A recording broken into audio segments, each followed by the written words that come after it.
मराठी साहित्यातील भीष्माचार्य म्हणजे वि.वा. शिरवाडकर उर्फ कुसुमाग्रज यांचा जन्मदिन 27 फेब्रुवारी हा मराठी भाषा गौरव दिन म्हणून साजरा करण्यात येतो। या प्रसंगी जिल्हाधिकारी शेखर गायकवाड, कुलगुरू शशिकला वंजारी यांच्या हस्ते सुप्रसिद्ध साहित्यिक तारा भवाळकर, वैजनाथ महाजन, गौतमीपुत्र कांबळे, अरुण मिरजकर, सुनीता खडसे यांचा सत्कार करण्यात आला। तर चंपाबेन शहा महिला विद्यालयाच्या विद्यार्थिनी मराठी नामा हा कलाविष्कार सादर केला।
आपण कॉन्व्हेंटमध्ये जाणारा आपला नातू त्याने पोळी भाजी खावी असं आपल्याला वाटतं, पण इतर सगळी मुलं बर्गर आणतात म्हणून त्याला पोळी भाजी बघितल्यावर थोडी लाज वाटते दाखवायची।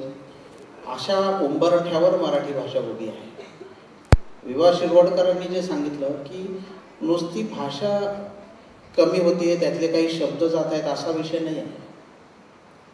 एक नवी संस्कृती आपल्या सगळ्यांवर आक्रमण करू बघते आणि ते जास्त चिंतेचं आहे। म्हणजे शब्दकोशातले शब्द कमी होत आहेत असा विषय नाही आहे, तो तर विषय आहेच। त्याच्यासाठी मराठीला ज्ञान भाषा बनवा हा जो विषय आहे तो त्यामुळे आला, कारण तांत्रिक मुद्दे MBBSचं शिक्षण मराठीतून करायचं तर डॉक्टरांना प्रश्न आहे। आज एकही टेक्स्टबुक MBBSचं मराठीमध्ये नाही। संगणक जेव्हा अस्तित्वात नव्हता, मोबाईल नव्हता, व्हॉट्सॲप नव्हतं, तर या सगळ्याला मराठी शब्द येणार कुठून? म्हणून इंग्लंडमध्ये त्यांनी साधी गोष्ट केली आहे। ते म्हणतात 20,000पेक्षा जास्त लोक जो शब्द बोलतात त्याचं ते जगभर रिसर्च करतात आणि असं रिसर्च करून गेल्या 2 वर्षामध्ये त्यांनी बंद हा शब्द, मोर्चा हा शब्द इंग्रजी डिक्शनरीमध्ये आणला। किती सिंपल आहे। जर मोर्चा हा शब्द सगळ्या भारताला समजू शकतो तर हा मराठी शब्द ऑक्सफर्ड डिक्शनरीत गेला। म्हणजे डिक्शनरीमध्ये सतत बदल करायचं काम, हे संशोधनात्मक काम मराठीमध्ये मोठ्या प्रमाणावर करण्याची गरज आहे।